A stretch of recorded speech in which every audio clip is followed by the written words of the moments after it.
Depuis son départ à la retraite il y a 2 ans, Bernard Collot n'était jamais revenu dans cette petite école à classe unique dont il avait fait pendant 18 ans le royaume des enfants en liberté. Salut Sophie. Salut. Bonjour, ça va? Alors C'est Anthony, Monsieur Collot. ça va? Ouais, ouais. L'école, dit-il aujourd'hui, n'appartient pas à l'instituteur, mais aux enfants, à leurs parents, à leur village.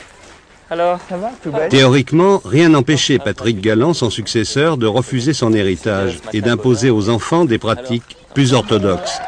Mais en fait, ça aurait été très très difficile.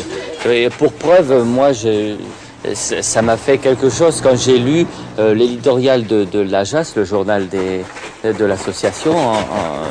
Et dans l'éditorial, c'était écrit, donc c'était en octobre, je venais d'arriver, que les enfants m'avaient accueilli comme s'ils m'avaient toujours connu. Je me suis dit, c'est quand même pas ordinaire ce qui se passe ici, même si je le savais. Ouais. en fait, Bernard ne s'est jamais inquiété. De loin, il le savait, pour l'essentiel, tout se passe comme avant. Et l'administration a dû se faire une raison. Même sans Bernard Collot à sa tête, le réseau de plusieurs dizaines de classes uniques qu'il avait contribué à créer n'a rien perdu de sa vitalité, ni de son caractère subversif. Lorsqu'on va un petit peu ouvrir les portes, on n'ouvre pas que les portes de la classe. On ouvre aussi les portes du village. Tout le monde va se retrouver dans une position nouvelle par rapport à l'éducation, par rapport aux enfants, par rapport à l'administration, par rapport à la hiérarchie des valeurs, par exemple.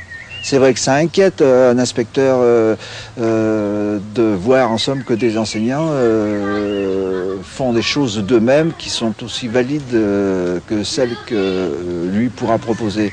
Donc ça remet en question sa propre valeur. Et ça, bon, ça devrait être positif. Mais on est aussi dans un monde où tout le monde, où tout est tellement hiérarchisé, où chacun a une place. Dès qu'on va bouger de sa place, eh bien on fait tout bouger. Est-ce que quelqu'un a quelque chose à dire?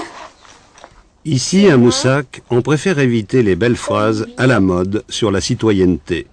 Tout simplement, dès l'âge de 5 ans, on la pratique. 30 centièmes.